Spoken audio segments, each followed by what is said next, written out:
Today's story is about Jael and the tent peg. Once upon a time, the people of Israel were greatly oppressed by a king named Jabin, who ruled over the land of Canaan with an iron fist.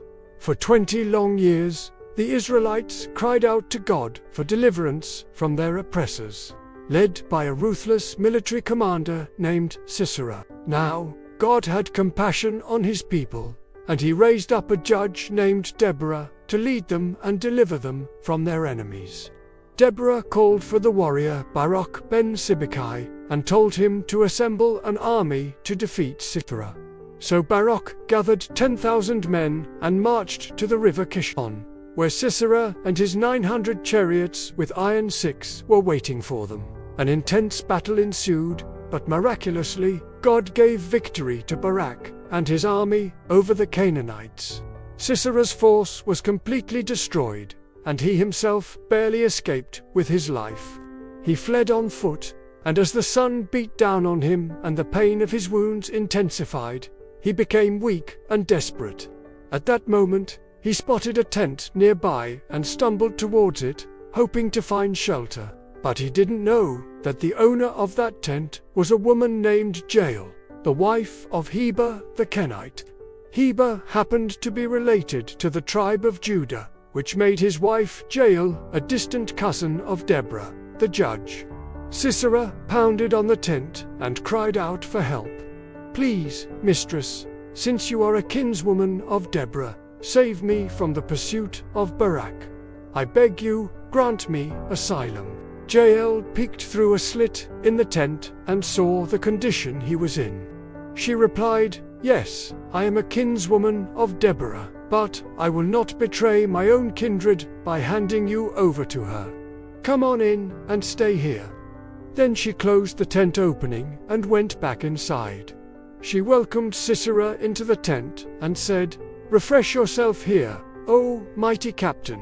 Quench your thirst with milk and lie down on the couch. Let the blanket cover you and forget all about your troubles."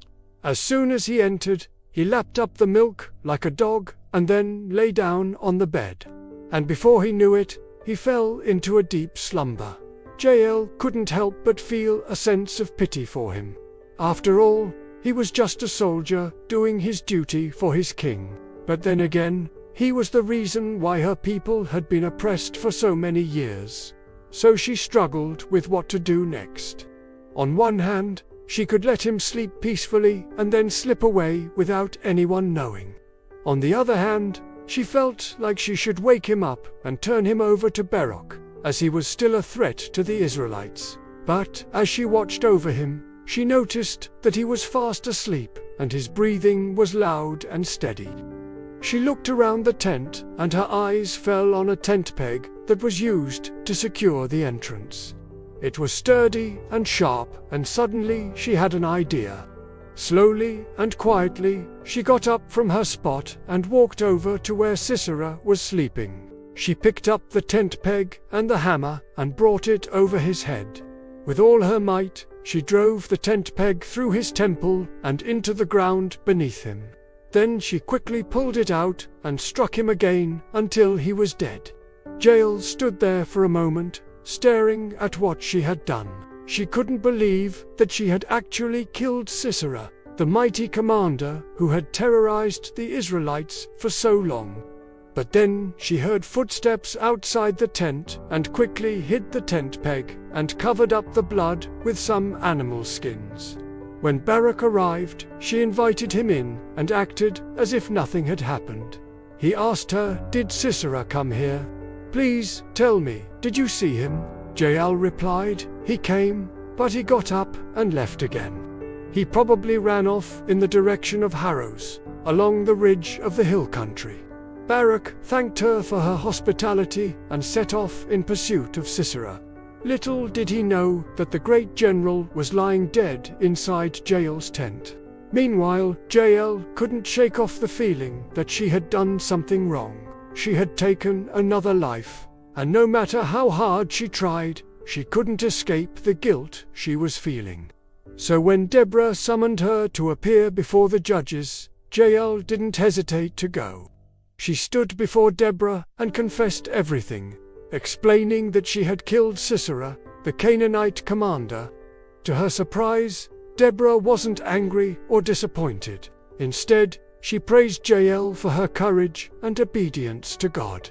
In fact, Deborah had prophesied that the one who would deliver Israel from the oppression of King Jabin and his commander Sisera would not be a man, but a woman. Now, Jael didn't know about the prophecy, but when she heard it, she realized that God had given her the strength and opportunity to fulfill it. She had acted on her own, yes, but it was clear to her now that God had orchestrated everything, just like he had told Deborah. Jael felt a sense of relief wash over her as she realized that she had done the right thing. As word spread about Jael's bravery, the people of Israel rallied together and defeated King Jabin's army.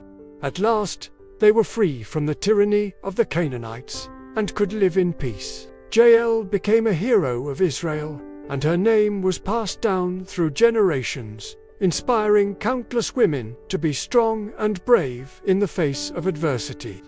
The people sang about her valor, praising her for her swift and decisive actions that saved the lives of many Israelites. They celebrated her as a true heroine and a symbol of hope for all those who were oppressed. Now, as for Sisera, his body was taken and dragged behind a yoke of oxen all the way to the tent of Deborah.